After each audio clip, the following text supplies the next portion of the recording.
Hi guys, welcome to మలేషియాలో మనలు. ఈరోజు అయితే మలేషియాలో మేము బట్టలు పిండుకోవడానికి వాషింగ్ మిషన్ కాడికి వచ్చాం. అందరికీ శకునం చెప్పే బల్లి తను పోయి కుడిదిలో పడ్డట్టు అయింది మా జీవితం. మలేషియా వచ్చాక పానం వంగుతలేదని ఇక్కడ లాండ్రీ యాప్కి వచ్చాం. ఇక్కడ చూడొచ్చు 10 kg 15 kg 20 kg washing machines ఉన్నాయి. మేమైతే 10 kg ప్రిపేర్ చేసాము. అందులో క్లాత్ అయితే వేసాము. ఇక్కడ ఏం అర్థమవుతలేదని ఒక ఆంటీని నిలబడిగాము. తను ఏదో చెప్పింది, ఏం అర్థం కాలే. మొత్తానికైతే తనకి అమౌంట్ ఇచ్చాము. అమౌంట్ అందులో పెడితే మనకు క్యాన్స్ వస్తాయని చెప్పింది. గుళ్ళో బిచ్చం వేసినట్టు క్యాన్స్ అయితే ఇచ్చింది. ఆ క్యాన్స్ తీసుకెళ్ళి ఆ వాషింగ్ మిషన్లో వేయాలట. మొత్తం 4 క్యాన్స్ వేయమని చూపించింది. 4 క్యాన్స్ ఇవ్వగానే స్టార్ట్ వద్దగానే ఆటోమేటిక్గా స్టార్ట్ అయిపోయింది. మనం చూడొచ్చు ఈ లాండ్రీ చాలామంది పానమంగళలు మొత్తం ఇక్కడికి వస్తున్నారు.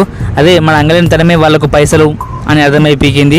మేము కూడా అంగుతలేదు కాబట్టి ఈ వాషింగ్ మిషన్ ఇక్కడికి వచ్చాం. చూడొచ్చు చాలా పెద్దగా ఉంది. ఎప్పటికప్పుడు క్లీన్ చేస్తూనే ఉంటారట వీళ్ళు. మొత్తానికైతే వాషింగ్ అయిపోయింది.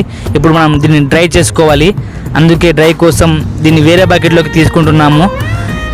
ఇప్పుడు మనం డ్రై కాడికి కూడా సేమ్ మళ్ళీ కొన్ని క్యాన్స్ తక్కువ పడ్డాయి. క్యాన్స్ తీసుకొని డ్రైలో అయితే వేసాము. మీరు చూడొచ్చు ఆటోమేటిక్గా డ్రై అయిపోతుంది. మొత్తానికైతే డ్రై కూడా అయిపోయింది. చూడొచ్చు రాజ్ చెక్ చేస్తున్నాడు ఎలా ఉందో అని. నెక్స్ట్ వీడియోలో నేనేం వర్క్ చేస్తాను, నా శాలరీ ఎంత వస్తుంది, అలాగే నా రూమ్ టూర్ చూపిస్తాను. అలాంటి వీడియోస్ కోసం సబ్స్క్రైబ్ చేసుకోండి.